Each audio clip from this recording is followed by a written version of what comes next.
এত বৈদ্যুতিক সংকট, গ্যাস সংকট পৃথিবীর আর কোনো দেশে নাই, যত বড় যুদ্ধই লাগবে লাগবে, এত সংকট নাই। ধন্যবাদ।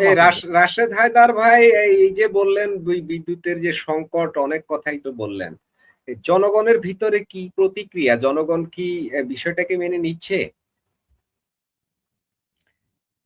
জনগণ বিষয়টাকে মানুক চাই না মানুক, জনগণের কিছু করার নাই। প্রথম কথা, জনগণের কিছু করার নাই।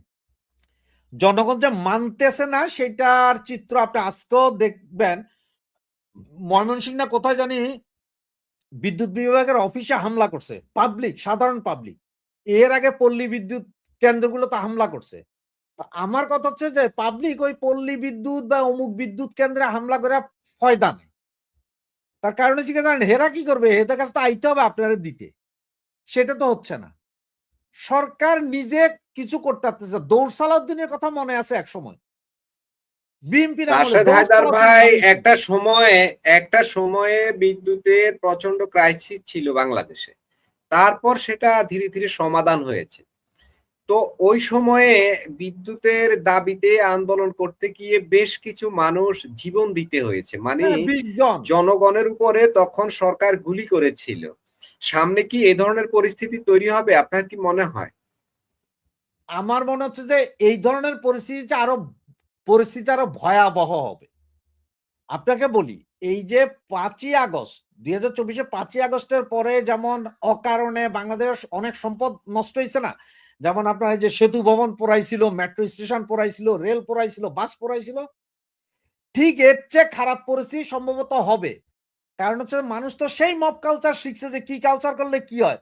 আমার মনে হচ্ছে যে এর চেয়ে খারাপ পরিস্থিতি হবে। হয়তো কয়দিন পরে কি করবে জানেন, যে মেট্রো রেলের সব স্টেশন জ্বালাই দেওয়ার কারণে এখানে বিদ্যুৎ খাইয়া ফেলাইতেছে। ওই যে সরকার বিদ্যুৎ দিতে পারে না ঘরে, সরকার এখন কইলো কি ইলেকট্রিক বাস নামাবে এই মাসের শেষে।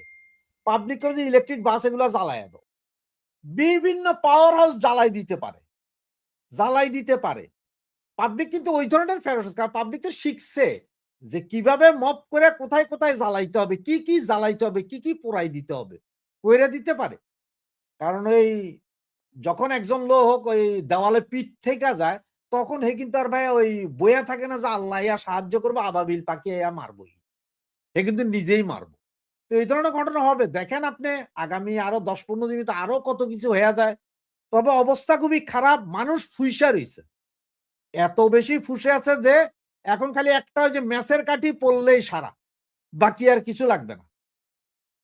মানুষ ঘন্টা 18 ঘন্টা 19 ঘন্টা বিদ্যুৎ পায় না। মানুষ তো এখন চিন্তা করে কি জানেন, যে গত 15 বছর 16 বছর ফেসিস্ট বলে যা বলুক, বিদ্যুতের সংকট ছিল না, এরকম ছিল এত না। গ্যাসের সংকট এরকম ছিল না। গ্যাস তখন দিত না, 3টা থেকে 7টা পর্যন্ত দিত না, এরপরে দিত। এখনকার অবস্থা কি? এখন বিএনপির বহুত নেতা মন্ত্রীর পরিবারও কয় কি গো, আগে তো এমন ছিল না। অবশ্য তাদের সমস্যা নেই, কারণ তারা তো আইপিএস বা সোলার প্যানেল লাখ লাখ টাকা খরচ করে রাখছে, কখন বিদ্যুৎ যায় কখন আসে তা জানে না। আম জনগণের তো আর সেই সুবিধা নাই। সেরকম পাবলিক খেপতেছে, অবস্থা খুব খারাপ পর্যায়ে। সামনে হয়তো তেল নিয়ে আরো সংকট হবে, হয়তো দেখেন আগামী 10-12 দিনের ভিতরে তেলও পাবেন না।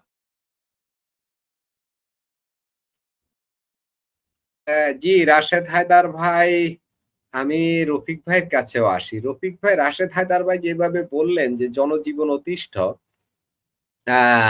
তেল গ্যাস বিদ্যুতের এই মহা সংকট বাংলাদেশ, একটা সময় এর ধরনের সংকট ছিল।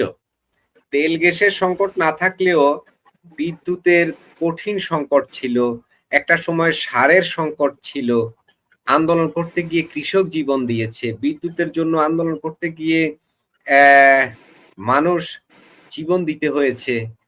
এখন এমন এক পরিস্থিতি বাংলাদেশে যে মানুষ খুবই ফুঁসে উঠছে। অনেকেই বলছেন, সোশ্যাল মিডিয়া আমরা বিষয়গুলোকে দেখছি যে মানুষের যে মনোভাব সেটা কিন্তু ফুটে ওঠে।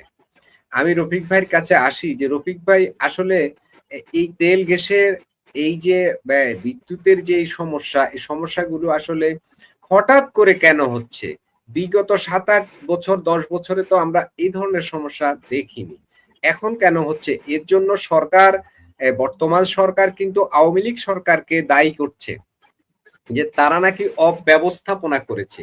আপনার কি মনে হয় আসলে তখন খুব বেশি অব্যবস্থাপনা ছিল আর এখন খুব ব্যবস্থাপনা আছে? কোনটা মনে হয়? রফিক ভাই সংক্ষেপে। ধন্যবাদ মাসুদ ভাই, রাশেদ ভাই, ধন্যবাদ দর্শক শ্রোতা সবাইকে শুভেচ্ছা ও স্বাগত।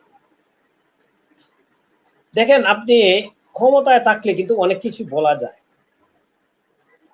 ক্ষমতায় থাকলে আপনি যা বলবেন, আপনি মনে করছেন যে সব আপনি সঠিক বলতেছেন, আর জনগণ এগুলো বুকাস।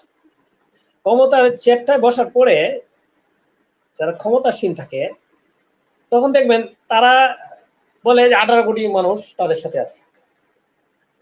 এখন ওরা যখন পাশ করে আসে তখন দেখলো আপনার 50% লোক বা 45% লোকে ভোট দিছে, কিন্তু বলে যে 18 কোটি লোক তাদের সাথে আছে, এই কথাটা বলে। এখন আমাদের সরকারের যারা বর্তমানে দায়িত্বশীল ব্যক্তি আছেন তারা বিভিন্ন সময় বিভিন্ন কথা বলে।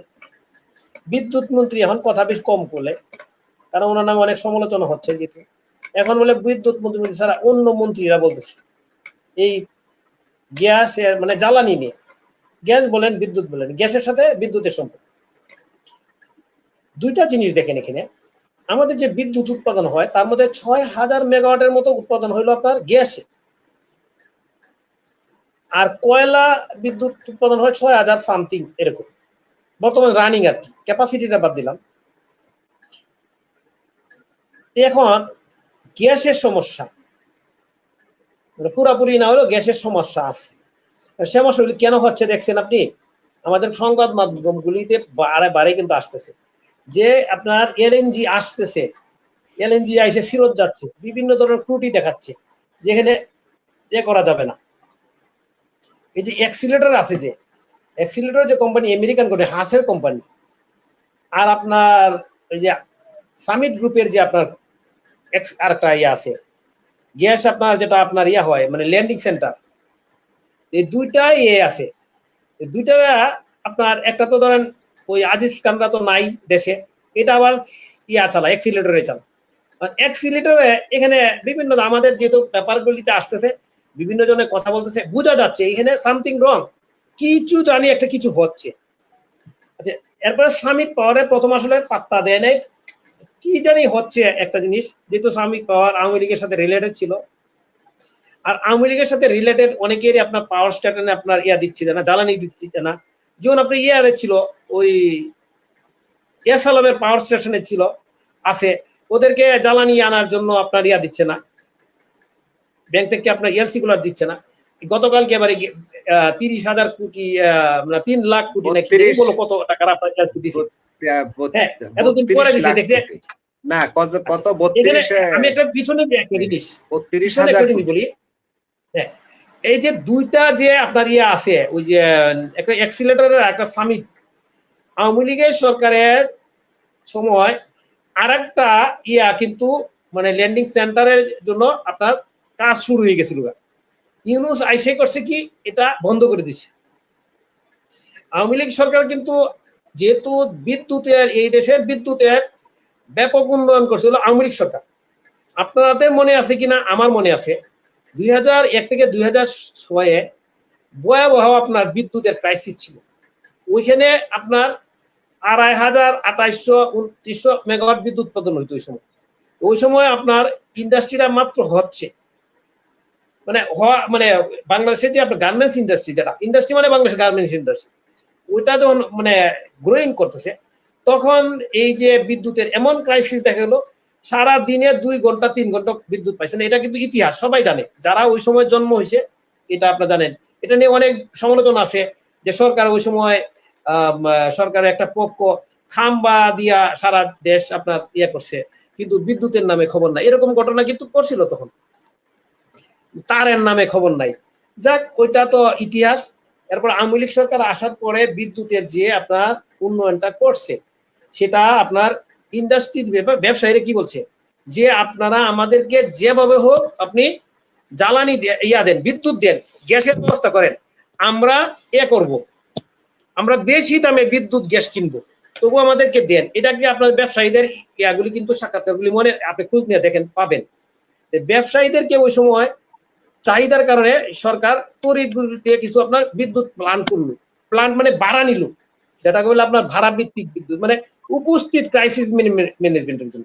এরপরে ওটার পাশাপাশি সরকার অনেকগুলি বিদ্যুৎ কেন্দ্র তৈরি করলো, যেখানে সরকার এই যে আওয়ামী লীগ সরকার যাওয়ার সময় আমরা যতটুকু জানি 28,000 29,000 মেগাওয়াট বিদ্যুতের ক্যাপাসিটি রেখে গেছে, কিন্তু উৎপাদন হয়তো 16-17,000 মেগাওয়াট।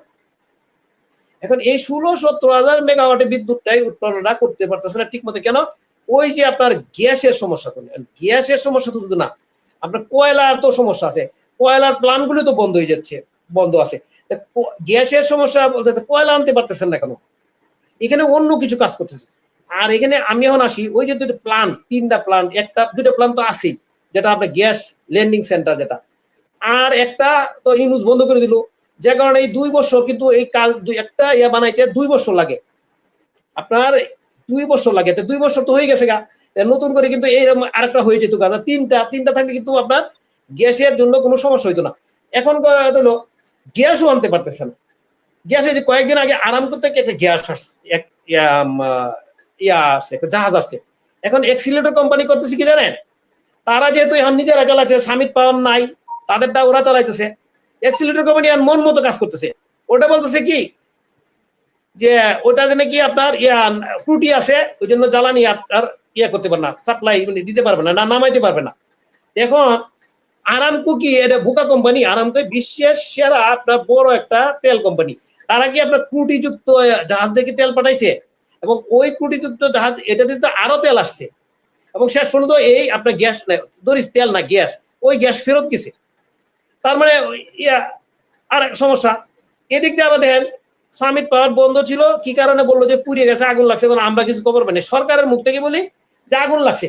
এখন এত বড় একটা দুর্ঘটনা ঘটলে তো আমাদের তো সংবাদ মাধ্যমে আসার কথা ছিল, কোথায় আগুন টাউন লাগছে আমরা তো জানি না। পরে শুনি ত্রুটি, মানে এক এক ধরনের এক এক কথা। মানে ওই যে অ্যাক্সিলেটর যারা চালাচ্ছে, অ্যাক্সিলেটরে তো 2টা চালাচ্ছে ল্যান্ডিং সেন্টার, ওরা মন মতো কাজ করতেছে।